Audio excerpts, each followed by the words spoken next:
As one family, let us begin our celebration with our act of faith in the name of the Father, and of the Son, and of the Holy Spirit. Amen. The grace of our Lord Jesus Christ, and the love of God, and the communion of the Holy Spirit be with you all. And with your spirit. My dear friends, let us acknowledge our sins and so prepare ourselves to celebrate these sacred mysteries.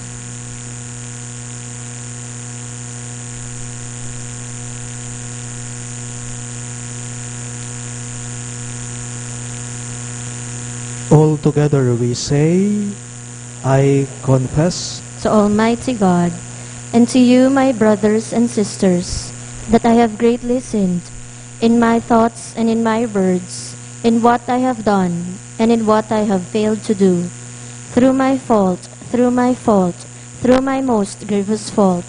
Therefore I ask Blessed Mary, ever Virgin, all the angels and saints, and you, my brothers and sisters, to pray for me to the Lord our God. May Almighty God have mercy on us, forgive us our sins, and bring us to everlasting life. Amen.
My dear sisters and brothers in Christ, today we begin the season of Advent.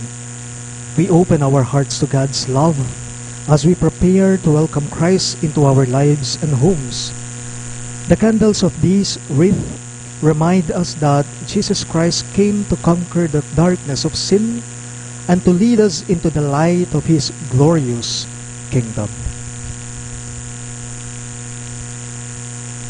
Let us pray.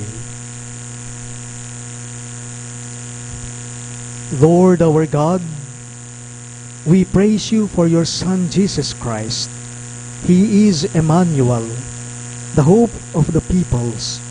He is the wisdom that teaches and guides us. He is the Savior of every nation. Lord God, let your blessing come upon us as we light the candles of this wreath. May the wreath and its light be a sign of Christ's promise to bring us salvation. May He come quickly and not delay. We ask this through Christ our Lord.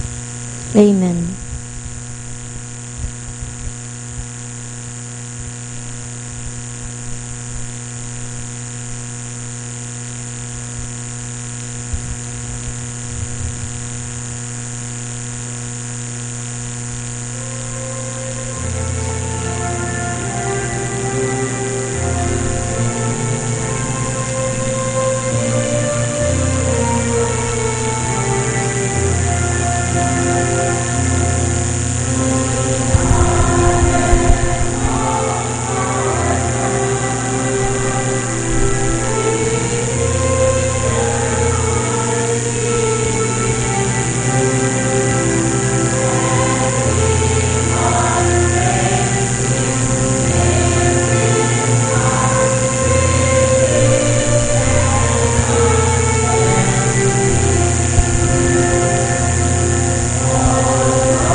Let us pray.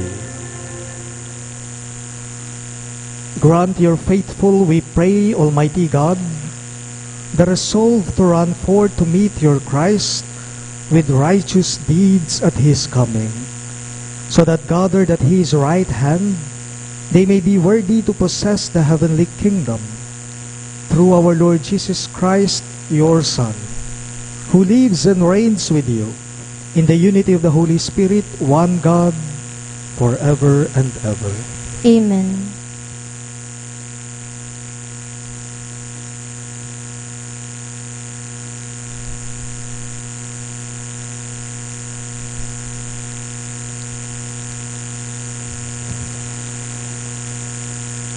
A reading from the book of the prophet Isaiah.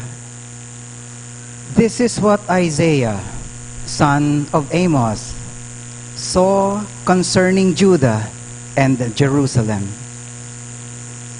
In days to come, the mountain of the Lord's house shall be established as the highest mountain and raised above the hills. All nations shall stream toward it. Many peoples shall come and say, "Come, let us climb the Lord's mountain to the house of the God of Jacob, that he may instruct us in his ways, and we may walk in his paths.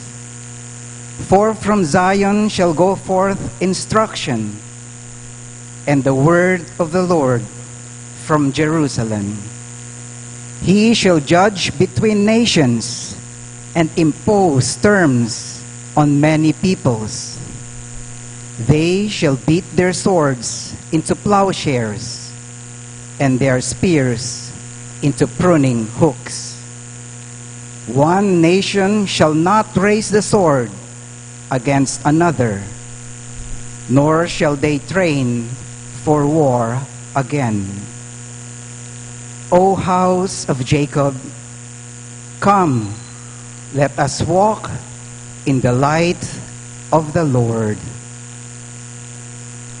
The word of the Lord. Thanks be to God.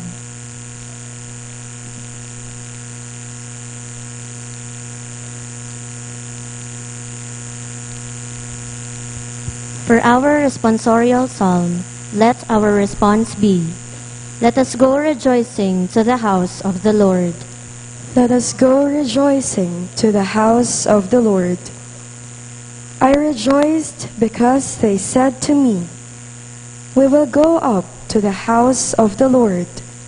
And now we have set foot within your gates, O Jerusalem. Let us go rejoicing to the house of the Lord. Jerusalem, built as a city, with compact unity. To it the tribes go up, the tribes of the Lord. Let us go rejoicing to the house of the Lord. According to the decree for Israel, to give thanks to the name of the Lord. In it are set up judgment seats, seats for the house of David. Let us go rejoicing to the house of the Lord. Pray for the peace of Jerusalem. May those who love you prosper. May peace be within your walls, prosperity in your buildings. Let us go rejoicing to the house of the Lord. Because of my brothers and friends, I will say, "Peace be within you."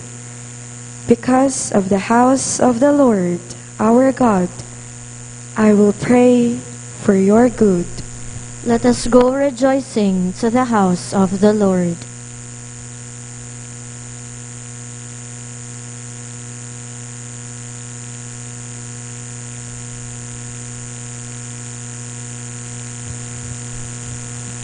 A reading from the letter of St. Paul to the Romans. Brothers and sisters, you know the time. It is the hour now for you to awake from sleep.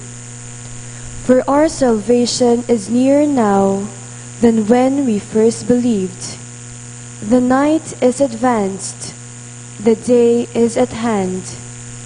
Let us then throw off the works of darkness and put on the armor of light. Let us conduct ourselves properly as in the day, not in orgies and drunkenness, not in promiscuity and lust, not in rivalry and jealousy, but put on the Lord Jesus Christ and make no provision for the desires of the flesh. The word of the Lord. Thanks be to God. We all rise to honor the Holy Gospel.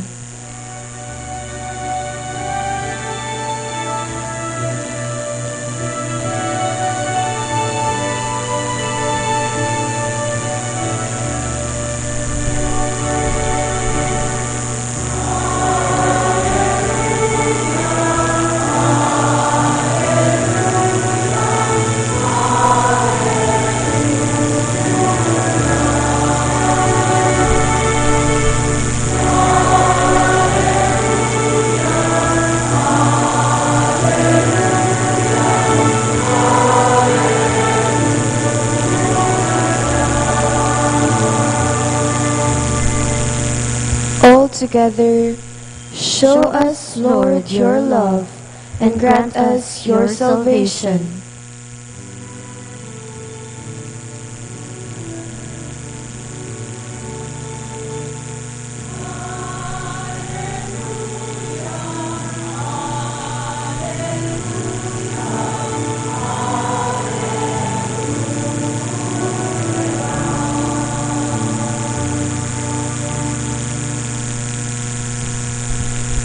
The Lord be with you. And with your spirit. A reading from the Holy Gospel according to Saint Matthew. Glory to you, O Lord.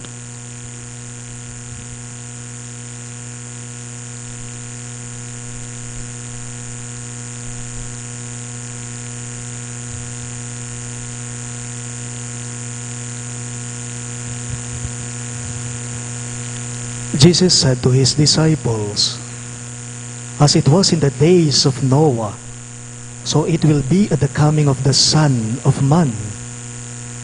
In those days before the flood, they were eating and drinking, marrying and giving in marriage, up to the day that Noah entered the ark. They did not know until the flood came and carried them all away. So will it be also at the coming of the Son of Man. 2 men will be out in the field. One will be taken, and one will be left. 2 women will be grinding at the mill. One will be taken, and one will be left. Therefore stay awake, for you do not know on which day your Lord will come. Be sure of this. If the master of the house had known the hour of night when the thief was coming, he would have stayed awake and not let his house be broken into. So too, you also must be prepared, for at an hour you do not expect the Son of Man will come." My dear friends, the Gospel of the Lord. Praise to you, Lord Jesus Christ.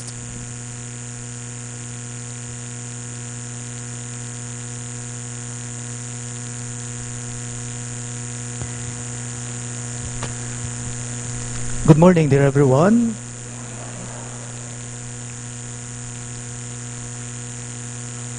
Sa buhay po natin, iba-iba na po ang mga inihahanda natin o yung mga pinaghahandaan natin.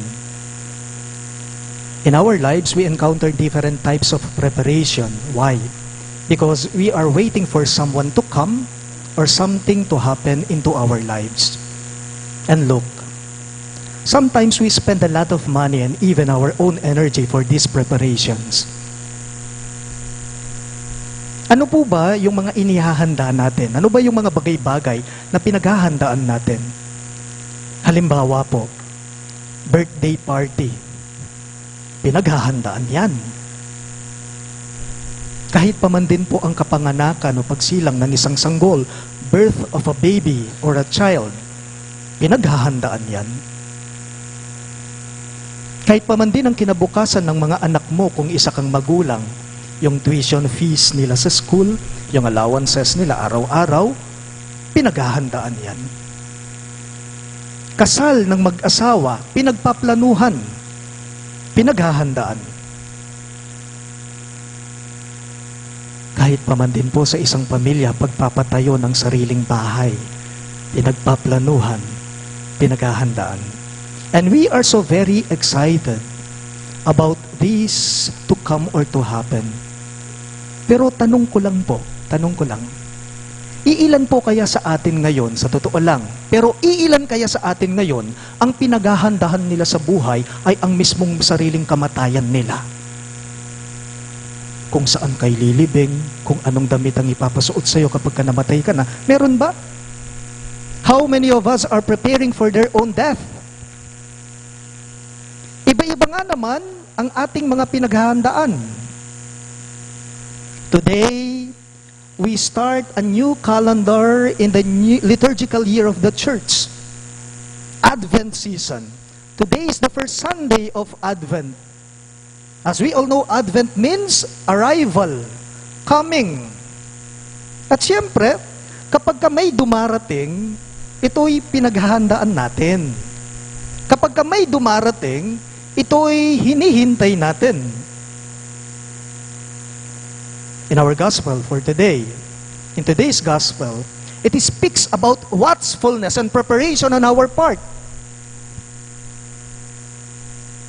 Paghahanda, paghihintay sa pagdating ng Mesiya.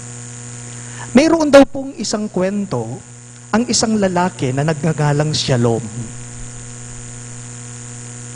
Si Shalom daw, palagi niyang napapanaginipan ang Panginoon na nakikipag-usap sa kanya sa tuwing natutulog siya. One night, in his dream, God spoke to Shalom saying, Shalom, gusto kong makipagkita sa iyo ng personal. Sabi ng Diyos sa kanya. Excited si Shalom sa sinabi sa kanya ng Diyos, kaya't nagtanong siya, Lord, kailan po ninyo gustong makipagkita sa akin ng personal? Tanong niya. Sumagot sa kanya ang Panginoon, bukas ng 6:00 ng gabi. Bukas ng 6:00 ng gabi, gusto kong makipagkita sa iyo. So sa madaling salita, si Shalom ay naghanda. He prepared everything. Food and his house. Kinabukasan, dumating ang 6:00 ng gabi, okay ng lahat. At 6 p.m., kinabukasan, okay ng lahat, handa ng lahat. Hinihintay na lang ni Shalom ang pagdating ng Diyos, ngunit walang dumating na Diyos. 7:00 ng gabi, hinihintay pa rin ni Shalom ang Panginoon, walang dumating na Diyos. And at 8 p.m., 8:00 ng gabi, biglang may kumakatok sa pintuan ng bahay ni Shalom, at pagbukas nito, nakita niya, nagpapalimos sa kanya at humihingi ng makakain. Hindi binigyan ni Shalom ng pagkain yung tao. Hindi niya binigyan ng pagkain. Bagkus ang sinabi niya, may hinihintay akong bisita, mahalagang bisita, VIP siya. So, the beggar went away sad and hungry. At 9 p.m., may kumakatok na naman sa pintuan sa bahay ni Shalom. Pagbukas niya, yung taong kakilala niya, humihingi ng tulong sa kanya. May sakit daw ang asawa niya. Gaya ng sinabi ni Shalom, sa una, yung nagpapalimos sa kanya, sinabi niya, wala akong pera. Ginamit ko na. Sa aking bisita, hinihintay ko nga siya ngayon. Napakahalagang tao. VIP siya. So the man went home bringing nothing. 10:00 na ng gabi, wala pa ring dumarating na Panginoon. Galit na galit si Shalom. Dahil walang dumating na Diyos. As usual, anong nangyari? Nakatulog siya. And God talked to him in his dream. And Shalom was very angry and said to the Lord, Oh Lord, bakit ka naman ganyan? Hinihintay kita, hindi ka nagpakita kahit anino mo lang sana. Bakit wala? I prepared everything for you, O Lord. Alam niyo ang sinabi ng Panginoon sa kanya, sumagot siya kay Shalom, Shalom, no, I did. I fulfilled my promise. Shalom, did you remember the beggar knocking at your door? It was me, the Lord said to him. Did you remember the man asking you for help? It was me again, but you sent me away. Sabi ng Diyos sa kanya, tanong ko lang po sa ating lahat, kasama na ako dito, akong pastol ninyo. What are we waiting for? What are we really waiting for? What are we looking for? What are we preparing for? Are we looking or waiting for a miracle? Kung hinihintay po natin ang Pasko habang tayo'y nag-aadvyento, kung hinihintay po natin ang pagsilang ni Jesus, kung hinihintay po natin dumating ang Diyos, dumating na po siya more than 2,000 years ago pa. If we are waiting for the Holy Spirit to dwell among us, the Holy Spirit is already in us. And sometimes we do not recognize His presence and role in our lives. What are we really waiting, preparing for this Advent season? Tuwing linggo, nagsisimba tayo. Oo.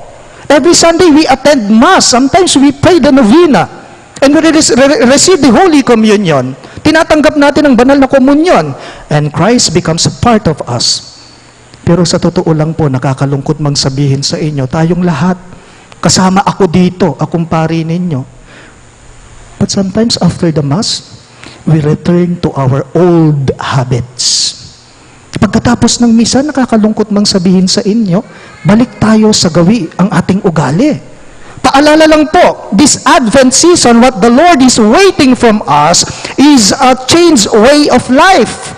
Is a changed way of heart, new direction, a renewed life. Itang biyeng akakit mesa na ing lupa na ni nga pong Gino, karing taong akakatabno mo, kingaldoldong pami biye mo. O itong burina ni nga pong Gino, a life by which we can see the face of God in other people, especially the lowly. Marahil natatandaan po ninyo ang ebanghelyong ito, kung ano man ang ginawa mo sa abang kapatid ko, sabi ni Jesus, kung ano man ginawa mo sa maliit, sa mababang kapatid ko, ito'y ginawa mo na sa akin. Sabi niya, alam po ninyo ang panawagan ng Adbyento sa ating lahat, bagong buhay, ang bagong buhay na tinutukoy ni Jesus sa atin ay hindi lamang ngayong panahon ng Adbyento dahil Advent season, hey, bagong buhay, bago. Hindi lamang ngayon, dapat kailanman yan. Sabi nga po nung kanta, ngayon at kailanman, now and forever. Meron daw pong isang guro. May isang guro na nagtanong sa kanyang mga disipulo. Tanong daw ng gurong ito sa mga disipulo niya, "Oh, my dear disciples, how can we determine that another day will come?" Tanong daw niya sa mga disipulo niya. Iba-iba na po yung mga iniisip, yung mga sagot ng kanyang mga disipulo. Ang sabi daw ng iba sa kanya, "Oh, Master, because tonight is evening, so tomorrow is the sign that another day will come." Sabi ng ibang disciples niya, disipulo niya, estudyante niya, "Oh no, that's not the answer." Sabi ng master nila, "How can we determine that another day will come?" Sumagot yung ibang disipulo na naman, "Oh, Master, when the sun begins to rise, that's the sign that is the sign that another day will come." Oh no, you didn't get the right answer, my dear disciples. Sabi ng guro sa kanyang mga disipulo, alam niyong sinabi ng gurong ito sa mga disipulo niya? Sabi po niya, "As long as you remain in darkness, there will be no another day in your life." Totoo po ito. Hanggat hindi natin nakikita ang mukha ng Diyos sa ating kapwa, mananahan at mananahan nga naman tayo sa masama. As long as we do not see the face of God in other people, we will remain in darkness. And as long as you do not show to other people the face of God through you, there will be no tomorrow. And there will be no other day to come into your life. So ang panawagan po sa ating lahat ngayong inuumpisahan natin ang panahon ng Adbyento, sana po pagnilayan natin ito. Let us pray to God that He may give us His grace of waiting. so that we may become more vigilant and still awake when He will come again in us. Please all rise. I believe in one God, the Father Almighty, maker of heaven and earth, of all things visible and invisible. I believe in one Lord Jesus Christ, the only begotten Son of God, born of the Father before all ages, God from God, light from light, true God from true God, begotten not made, consubstantial with the Father. Through Him all things were made. For us men and for our salvation, He came down from heaven, and by the Holy Spirit was incarnate of the Virgin Mary and became man. For our sake He was crucified under Pontius Pilate. He suffered death and was buried, and rose again on the third day in accordance with the Scriptures. He ascended into heaven and is seated at the right hand of the Father. He will come again in glory to judge the living and the dead, and His kingdom will have no end. I believe in the Holy Spirit, the Lord, the giver of life, who proceeds from the Father and the Son, who with the Father and the Son is adored and glorified, who has spoken through the prophets. I believe in one holy Catholic and Apostolic Church. I confess one baptism for the forgiveness of sins, and I look forward to the resurrection of the dead and the life of the world to come. Amen. At the start of the liturgical year, we feel more deeply the sense of being on a journey to the Father. Holding fast to Christ, let us now pray for the grace of authentic conversion. In every petition, you shall respond, Father, hear our prayer. All of us, please. Father, hear our prayer.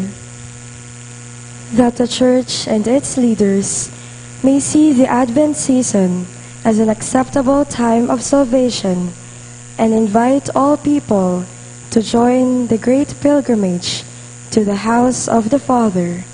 We pray. Father, hear our prayer. That warring families and peoples may lay down their arms and seek peace and reconciliation. We pray. Father, hear our prayer. That those under the power of darkness may see light and abandon their lives of drunkenness, sexual excess, quarreling, and jealousy. We pray. Father, hear our prayer. That the handicapped, the sick, the hungry, and the victims of calamities and injustice may find consolation from the Lord and support from His generous people. We pray. Father, hear our prayer. That the Lord may welcome into the joy of His kingdom our departed loved ones. We pray. Father, hear our prayer. We also include in our prayers the thanksgiving of the Knights of the Blessed Sacrament, Marisa Roque and family, Jonathan and Eileen Sibug and family, Dr. and Mrs. Africano Aquino, and Wilma Quario and family.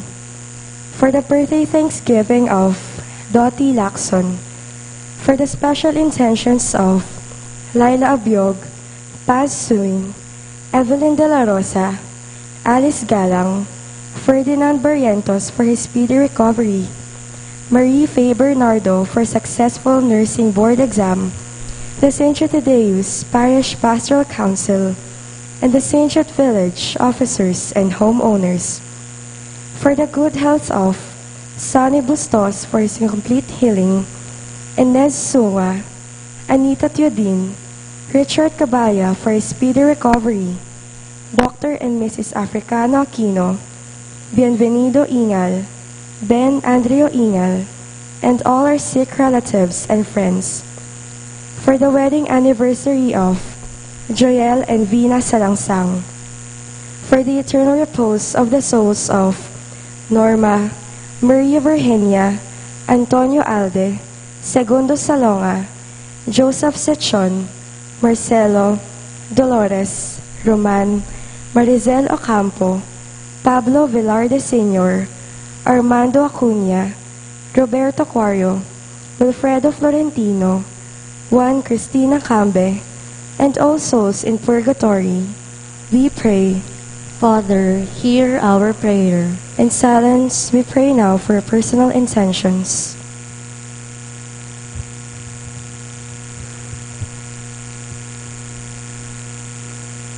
God our Father, bless us during this season of Advent. Be with us always and keep us in your loving care. We ask this through Christ our Lord. Amen.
We all rise for the incensing.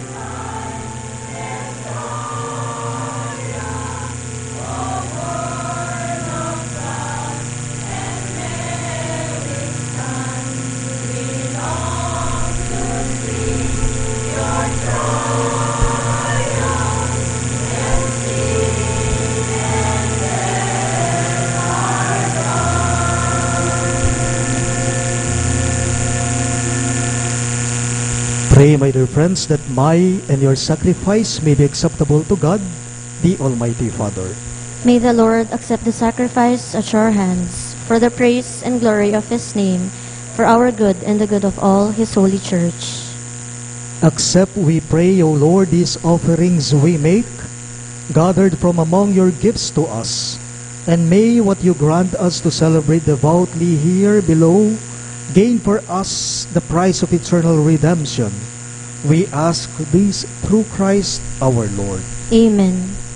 The Lord be with you. And with your spirit, Lift up your hearts. we lift them up to the Lord. Let us give thanks to the Lord our God. It is right and just. It is truly right and just, our duty and our salvation, always and everywhere to give you thanks, Lord, Holy Father, Almighty and Eternal God, through Christ our Lord. For he assumed at his first coming the lowliness of human flesh, and so fulfilled the design you formed long ago, and opened for us the way to eternal salvation, that when he comes again in glory and majesty, and all is at last made manifest, we who watch for that day may inherit the great promise in which now we dare to hope. And so, with angels and archangels, with thrones and dominions, and with all the hosts and powers of heaven, we sing the hymn of your glory as without end we acclaim.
You are indeed holy, O Lord, the fount of all holiness.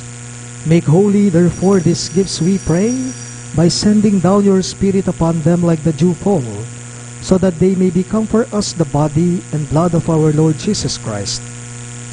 At the time he was betrayed and entered willingly into his passion, he took bread, and giving thanks, broke it and gave it to his disciples, saying, "Take this, all of you, and eat of it.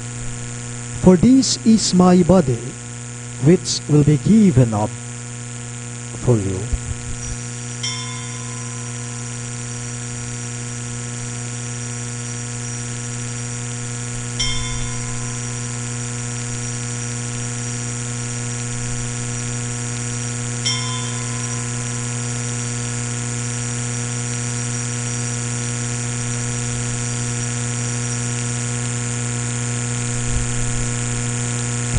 In a similar way, when supper was ended, he took the chalice, and once more giving thanks, he gave it to his disciples, saying, "Take this, all of you, and drink from it.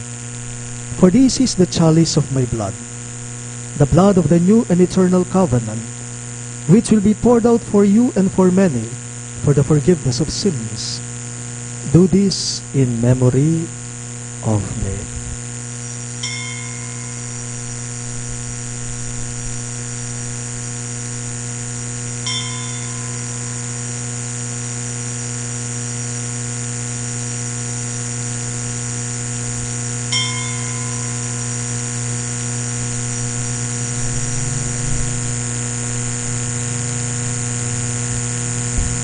The mystery of faith.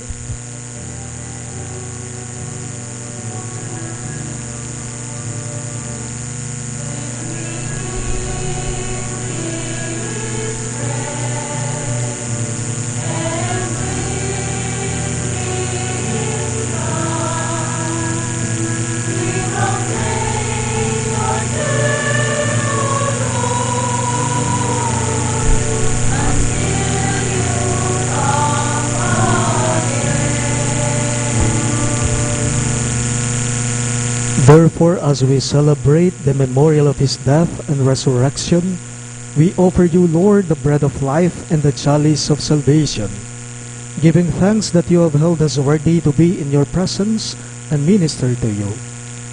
Humbly we pray that partaking of the body and blood of Christ, we may be gathered into one by the Holy Spirit.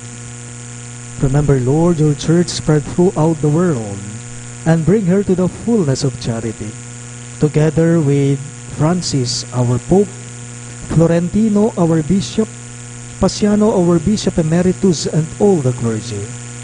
Remember your servants Norma and Leonel, whom you have called from this world to yourself. Grant that they who were united with your Son in a death like his may also be one with him in his resurrection. Remember also our brothers and sisters who have fallen asleep in the hope of the resurrection, and all who have died in your mercy. Welcome them into the light of your face.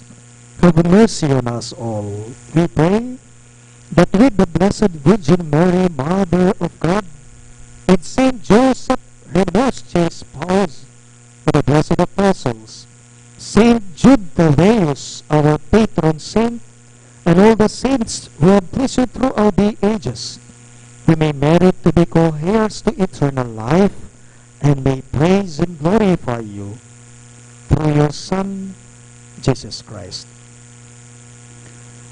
Through with him and in him, in the unity of the Holy Spirit, all glory and honor is yours, Almighty Father, forever and ever.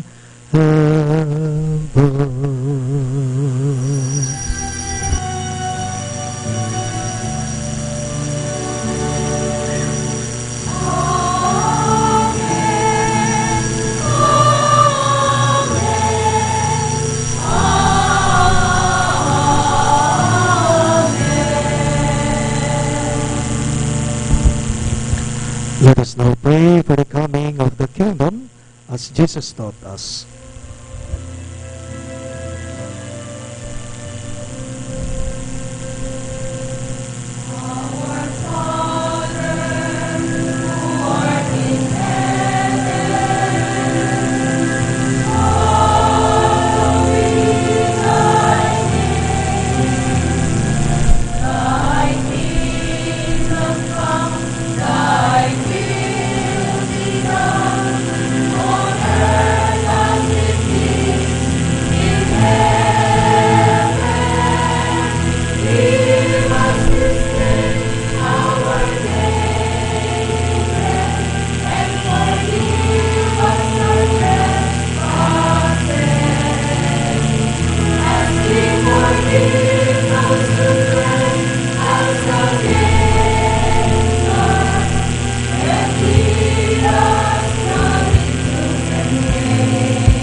Deliver us, Lord, we pray, from every evil.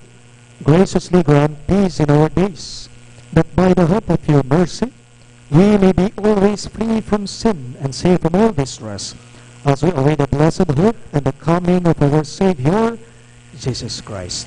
For the kingdom, the power, and the glory are yours, now and forever. Lord Jesus Christ, who said to your apostles, "Peace I leave you, my peace I give you," look not on our sins, but on the faith of your church, and graciously grant her peace and unity in accordance with your will, who live and reign forever and ever. Amen. The peace of the Lord be with you always. And with your spirit. Let us offer each other the sign of peace. Peace be with you.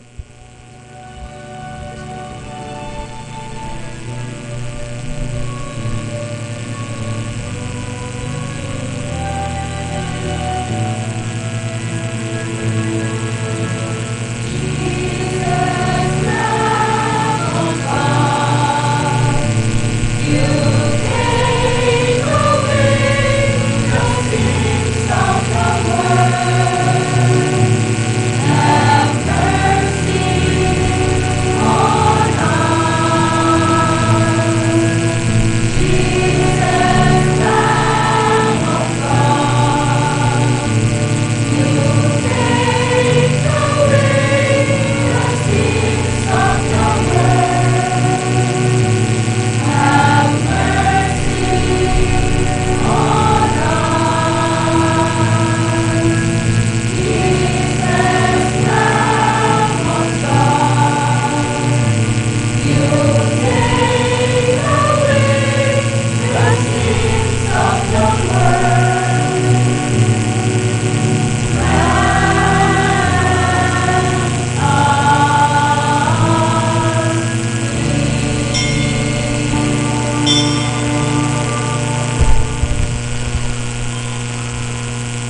Behold Christ Jesus our Lord. He is the Lamb of God who takes away the sins of the world. Happy are those who are called to his supper. Lord, I am not worthy that you should enter under my roof, but only say the word, and my soul shall be healed.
is universally celebrated on December 8. However, as December 8 falls on the second Sunday of Advent this year, we instead commemorate this solemnity on December 9, Monday. Our parish joins the rest of the Christendom in celebrating this feast of the Blessed Virgin Mary with the Triduum on December 6, 7, and 8, Friday, Saturday, and Sunday of this coming week, before the 6:30 evening Masses culminating with the Eucharistic celebration in her honor on Monday, December 9, at 6:30 in the evening. As this is one of the 3 holy days of obligation in the Philippines, apart from Sundays, we invite our parish community to come and join us in the Eucharistic celebration. Thank you.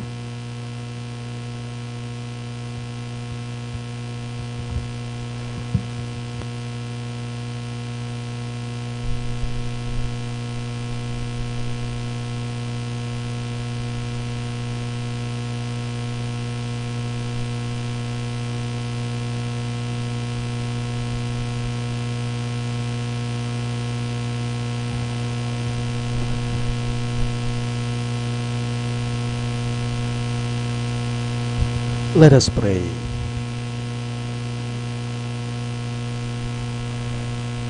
May these mysteries, O Lord, in which we have participated, profit us, we pray. For even now, as we walk amid passing things, you teach us by them to love the things of heaven and to hold fast to what endures. We ask this through Christ our Lord. Amen. The Lord be with you. And with your spirit. Bow your heads and pray for God's blessing. May the Almighty and merciful God, by whose grace you have placed your faith in the first coming of His only begotten Son, and yearn for His coming again, sanctify you by the radiance of Christ's advent, and enrich you with His blessing. Amen. As you run the race of this present life, may He make you firm in faith, joyful in hope, and active in charity. Amen. So that, rejoicing now with devotion at the Redeemer's coming in the flesh, you may be endowed with the rich reward of eternal life when He comes again in majesty. Amen. And may the Almighty God bless you, the Father, and the Son, and the Holy Spirit. Amen. The Mass is ended, and our mission begins. Thanks be to God.